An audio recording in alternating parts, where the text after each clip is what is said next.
জানিয়ে দেব সর্বশেষ আপডেট বাংলা সংবাদ। শুরুতেই শিরোনাম।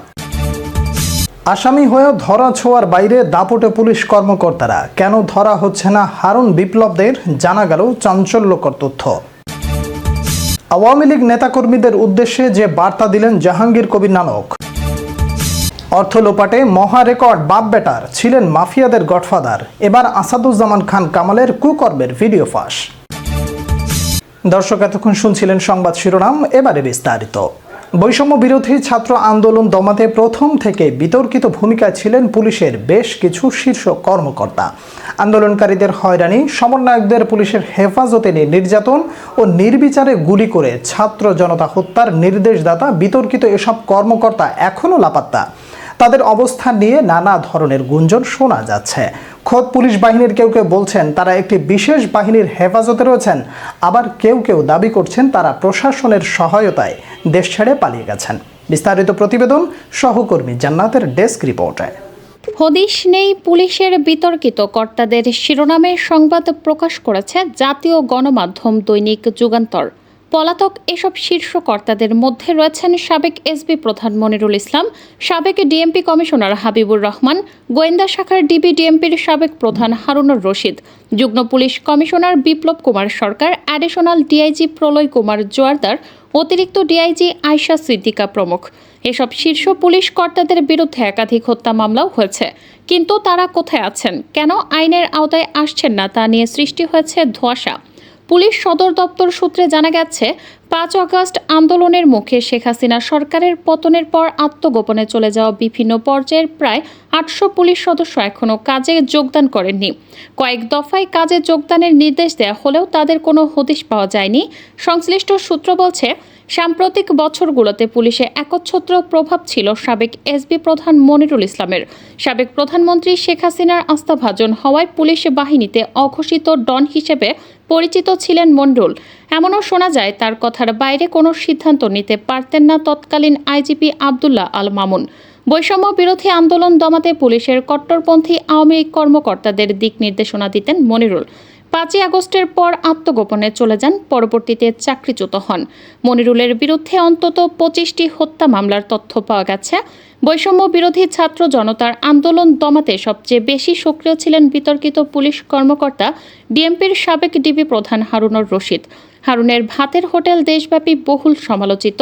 ৫ আগস্ট পুলিশ সদর দপ্তর থেকে দেয়াল টপকে লাপাত্তা হয়ে যান তিনি। হামলার শিকার হয়ে হাসপাতালে চিকিৎসাধীন আছেন এমন তথ্য ছড়িয়ে পড়ে ফেসবুকে। আবার তিনি সীমান্ত পাড়ি দিয়ে দেশ ছেড়েছেন এমন তথ্যও শোনা যায়। তার বিরুদ্ধে অন্তত ৫০টি হত্যা মামলা হয়েছে। ডিএমপির তৎকালীন কমিশনার হাবিবুর রহমানের নির্দেশে ঢাকা মহানগরীর দায়িত্বরত পুলিশ সদস্যরা নির্বিচারে গুলি চালিয়েছেন। ৫ আগস্ট বিকেলে পুলিশ সদর দপ্তর থেকে হেলিকপ্টারে চড়ে নিরাপদ স্থানে সরে পড়েন। এরপর থেকে তার কোনো হদিশ নেই। এরই মধ্যে অর্ধশত হত্যা মামলার আসামি হয়েছেন তিনি।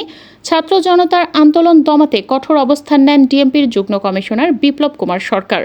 তিনি ছাত্র জীবনে ঢাকা বিশ্ববিদ্যালয়ের ছাত্রলীগের নেতা ছিলেন। পুলিশের এ কর্মকর্তাও ৫ আগস্টের পর থেকে লাপাত্তা। তবে তিনি এরই মধ্যে দেশ ছেড়েছেন বলে গুঞ্জন শোনা যাচ্ছে। তার বিরুদ্ধে এখন পর্যন্ত ৩৫টি হত্যা মামলা হওয়ার তথ্য পাওয়া গেছে। জঙ্গি দমনের নামে মাস্টার মাইন্ড বলা হয় সাবেক সিটিটিসি প্রধান ডিআইজি আসাদুজ্জামানকে। ছাত্র জনতার আন্দোলন দমাতে সিটিসির একাধিক দল দিয়ে অভিযান পরিচালনার অভিযোগও রয়েছে। এ কর্মকর্তার বিরুদ্ধে অন্তত ৫টি হত্যা মামলা হয়েছে, তবে এখনও তিনি ধরাছোঁয়ার বাইরে। ছাত্র আন্দোলন দমাতে প্রত্যক্ষভাবে গুলির নির্দেশ দিয়েছিলেন অ্যাডিশনাল ডিআইজি প্রলয় কুমার জোয়ারদার। পুলিশে যোগদানের আগে তিনি ছিলেন সাবেক প্রধানমন্ত্রী শেখ হাসিনা প্রোটোকল অফিসার। শেখ হাসিনাকে সন্তুষ্ট করে এসপি হিসেবে কাজ না করেই সরাসরি পুলিশ সদর দপ্তরে যোগ দেন এআইজি প্ল্যানিং অ্যান্ড রিসার্চ হিসেবে। ৫ আগস্টের পর থেকে খোঁজ পাওয়া যাচ্ছে না প্রলয় কুমারের। ২০১৪ সালের ৫ জানুয়ারির নির্বাচনের আগে খালেদা জিয়ার গুলশান বাসার সামনে সড়ক ইট বালু বোঝাই ট্রাক দিয়ে বন্ধ করে দেওয়ার মূল হোতা ছিলেন গুলশানের এডিসি আয়শা সিদ্দিকা। সেই কাজের পুরস্কার হিসেবে আওয়ামী সরকারের আমলে অতিরিক্ত ডিআইজি পদের পদোন্নতি লাভ করেন। ছিলেন দুর্নীতিবাজ পুলিশ কর্তা বেনজির আহমেদের আস্থাভাজন। বেনজিরের জমি দখলের সহযোগী হিসেবে কাজ করেছেন গোপালগঞ্জের এসপি হিসেবে। ৫ আগস্টের পর থেকে খোঁজ পাওয়া যাচ্ছে না অতিরিক্ত ডিআইজি আয়শার। আওয়ামী লীগ তার হাতকে শক্তিশালী করতে সদা প্রস্তুত বলে নেতাকর্মীদের মনোবল না হারানোর আহ্বান জানিয়েছেন দলটির সভাপতিমণ্ডলীর সদস্য জাহাঙ্গীর কবির নানক। নেতাকর্মীদের উদ্দেশ্যে গণমাধ্যমকে দেয়া এক বিবৃতিতে তিনি এসব কথা বলেন। বিবৃতিতে নেতাকর্মীদের উদ্দেশ্যে নানক বলেন, মনোবল হারাবেন না, যে যেখানে রয়েছেন সেখান থেকেই নেতাকর্মীদের খোঁজখবর রাখবেন। শেখ হাসিনা পাহাড় সমান কষ্ট নিয়েও হিমালয় সমান মনোবল অটুট রেখেছেন। তার হাতকে শক্তিশালী করতে আমরা সদা প্রস্তুত। এই আধার কেটে যাবে খুব শিগগিরই ইনশাআল্লাহ। বিগত আওয়ামী লীগ সরকারের প্রভাবশালী ব্যক্তি সাবেক স্বরাষ্ট্রমন্ত্রী আসাদুজ্জামান খান কামাল দুর্নীতির মাধ্যমে কোটি কোটি টাকার অবৈধ সম্পদের পাহাড় গড়েছেন। তার বিরুদ্ধে অভিযোগ রয়েছে পুলিশ, মাদকদ্রব্য নিয়ন্ত্রণ অধিদপ্তর, ফায়ার সার্ভিস সহ বেশ কয়েকটি দপ্তরে নিয়োগ বাণিজ্যে ঘুষ হিসেবে বস্তায় বস্তায় টাকা নিতেন তিনি। দেশ থেকে পাচার করেছেন হাজার হাজার কোটি টাকা। আসাদুজ্জামান খান, তার পরিবার এবং সিন্ডিকেটের সদস্যদের বিরুদ্ধে নামে বেনামে বিপুল অঙ্কের অর্থ সঞ্চয় ও পাচারের তথ্য মিলছে। বৈষম্য বিরোধী ছাত্র আন্দোলনে বিতর্কিত ভূমিকা রাখার জন্য তার বিরুদ্ধে এরই মধ্যে হত্যার অভিযোগ সহ বিভিন্ন অভিযোগে বেশ কয়েকটি মামলা করা হয়েছে। তার দুর্নীতির সব ধরনের তথ্য অনুসন্ধান শুরু করেছে দুর্নীতি দমন কমিশন। তদন্ত সংশ্লিষ্টদের মতে প্রাথমিক অনুসন্ধানে সাবেক স্বরাষ্ট্রমন্ত্রী কামালের বিরুদ্ধে দুর্নীতির ব্যাপক তথ্য বেরিয়ে আসছে। তিনি মাফিয়াদের গডফাদার ছিলেন। তার নিয়ন্ত্রণে ছিল একটি বড় দুর্নীতিবাজ সিন্ডিকেট। তিনি সহ এই সিন্ডিকেটের সব সদস্য এখন গা ঢাকা দিয়েছেন। জাতীয় দৈনিক কালের কণ্ঠের প্রতিবেদনে এসব তথ্য উঠে এসেছে। প্রাথমিক তদন্তে সংশ্লিষ্ট ব্যক্তিরা জানতে পেরেছেন সাবেক এক স্বরাষ্ট্র সচিবের মাধ্যমে সাবেক স্বরাষ্ট্রমন্ত্রী দুর্নীতির সিন্ডিকেট গড়ে তোলেন। এই সিন্ডিকেটের আশীর্বাদ ছাড়া পুলিশের কেউ কোনো জেলায় বা গুরুত্বপূর্ণ পদে পদায়ন পেতেন না।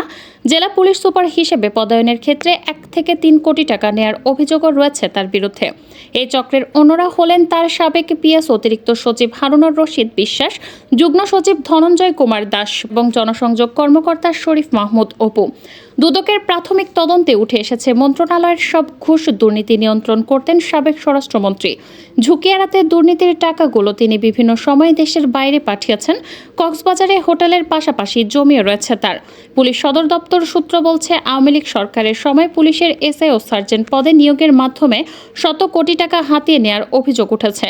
সাবেক স্বরাষ্ট্রমন্ত্রী আসাদুজ্জামান খান কামালের নেতৃত্বাধীন 5 সদস্যের একটি সিন্ডিকেটে বিপুল অর্থ হাতিয়ে নেয়। এ বিষয়ে পুলিশ সদর দপ্তরে একটি গোপন প্রতিবেদন জমা হয়েছে। প্রাথমিক তদন্তে সংশ্লিষ্ট ব্যক্তিরা জানতে পেরেছেন, এই নিয়োগ দুর্নীতির সাবেক পররাষ্ট্রমন্ত্রীর পক্ষে এক একজন প্রার্থীর কাছে থেকে 20 থেকে 25 লাখ টাকা ঘুষ নিয়ে পছন্দের তালিকা তৈরি করা হয়। আর চাহিদা মতো ঘুষ না দিলে তাকে ভাই ভাই ফেল করিয়ে দেওয়া হতো। সংস্থাটির অনুসন্ধানে আরও 200 কোটি টাকার বেশি মানি লন্ডারিং সংক্রান্ত অপরাধের প্রমাণ পেয়েছে সংস্থাটির অনুসন্ধান টিম। সব মিলিয়ে আপাতত 300 কোটি টাকার বেশি দুর্নীতির প্রমাণ মিলেছে। দুর্নীতি ও অনিয়মের অভিযোগে আসাদুজ্জামান কামাল, তার স্ত্রী লুৎফুল তাহমিনা খান, ছেলে শাফি মোদাস্সের খান, মেয়ে সোফিয়া তাসনিম খান এবং সহকারী একান্ত সচিব মনির হোসেনকে আসামি করে মামলার প্রস্তুতি নেওয়া হচ্ছে বলে জানা গেছে।